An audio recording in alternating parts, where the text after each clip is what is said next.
భద్రాద్రి కొత్తగూడెం జిల్లా భద్రాచలంకి చెందిన న్యాయవాది భరణి వెంకట కార్తీక్ తనను మోసం చేశాడని ఓ వివాహిత వీడియో రిలీజ్ చేసింది.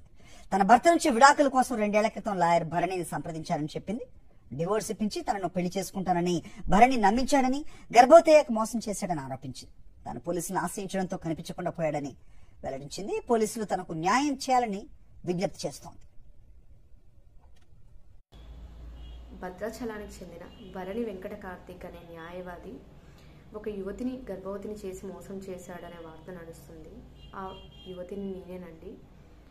గత 2 సంవత్సరాల క్రితం నాకు నా భర్తకి కుటుంబ భేదాల కారణంగా నేను తన నుండి దూరంగా ఉంటున్నాను.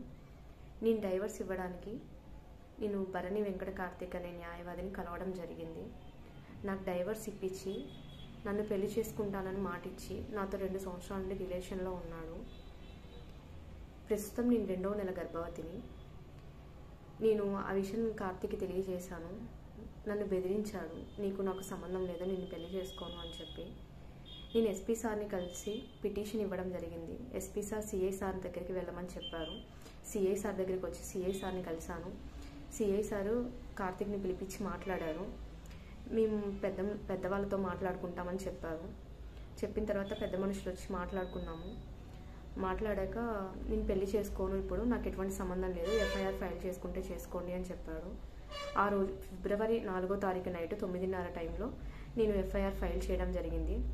తనకి ఎఫ్ఐఆర్ ఫైల్ అవుతుందన్న ఇన్ఫర్మేషన్ పాస్ అవ్వడం వల్ల నెక్స్ట్ డే మార్నింగ్ తను కనిపించకుండా వెళ్ళిపోయాడు. వెళ్ళి హైదరాబాద్లో హైకోర్టులో పిటిషన్ దాఖలు చేసుకున్నాడు. అక్కడ హైకోర్టులో తనకి పిటిషన్ క్యాన్సిల్ అయింది. సో అప్పటి నుండి అయితే ఎవరికి కాంటాక్ట్లో లేడు. దయచేసి మీడియా వాళ్ళు కానీ పోలీసు వాళ్ళు కానీ నాకు సహకరించి నాకు న్యాయం చేస్తారని తెలియజేస్తున్నాను.